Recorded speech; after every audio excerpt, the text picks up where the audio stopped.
is Chad Hooper and I'm the CEO and founder of an organisation called Succorfish. Succorfish are a technology business. We are based in Newcastle in the United Kingdom. So you are part of UK ecosystem. Correct. And you visited Indian ecosystem I think 10 months ago. And you've been here, and I think this was the first time for your team as well. And we got a really good reaction from them.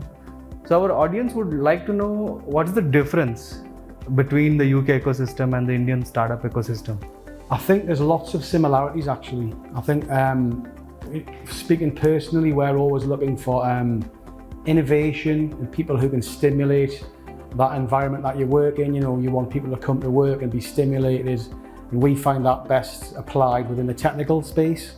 So, you know, we develop wireless communications and we truly are a tech business. We're led by what the market requires. And I think that marketplace is very similar and just at different development stages perhaps from what the UK and what India is.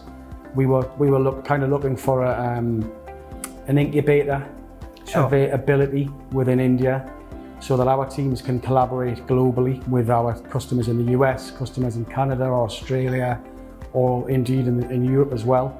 And I think that's best suited by trying to collaborate between different mindsets from different cultures. And I think we're kind of getting there now between our initial start with the Deshpande startups. True, that's wonderful. So how do you introduce Succorfish? If I want to know about Succorfish and what does it do, then how would it be? So Succorfish work in harsh environments, and we listen to our customers' requirements, and that might be a requirement to move data. It's always focused on data, it's big data, right? So you know, we're all about enabling the customer to communicate that information from the most remote, harshest environments in the world. And that might be in a marine environment, or it might be in a land environment, in a mountainous or a desert sort of area, or indeed in a fisheries and marine habitat environment, which is some of the toughest environments in the world to communicate from. I think India also provides varied region of environments for you to test around if you are looking for that in possible future. Yeah, exactly. Sure. So coming to the third question and the last question, how did you feel about Deshpande Startups, its ecosystem, its people? Well, I must feel pretty confident because this is our second visit. So we came here almost 12 months ago, and we've been working through some of our thoughts and plans of what we could perhaps be instrumental perhaps in some of the networks that we have. We work very closely with Newcastle University, specifically on some of our underwater communication platforms, and we also work with our regional design network who are called RTC North. We have a similar approach to some of the event space that you guys run.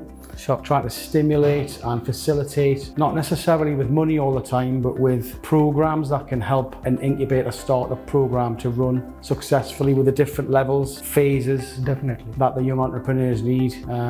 That landscape's forever changing. You know, we feel like we want to be part of that landscape, not just in the UK, but within India as well. Definitely, and I think Deshpande Startups would give you that entry to Tier 2, Tier 3 markets as well, because that's where we position ourselves strongly. Yeah, absolutely. You know, we have an office in Rajkot in Gujarat, and we have an interest in Mysore as well. We've been operating in India for almost 10 years, so you know we're very passionate about trying to collaborate between our sort of home nation of the UK and with our business partners in India. And also with the Deshpande startups as well. You know, we're planning on engaging much further and much deeper. And collaboration is the key, really, to all of our success. Yes, it's all about success. On that note, I think we come to the end of this episode on 3 questions with, and I'm glad that you're here. Thank you, visitors, once again. Yeah, thank you. You're welcome.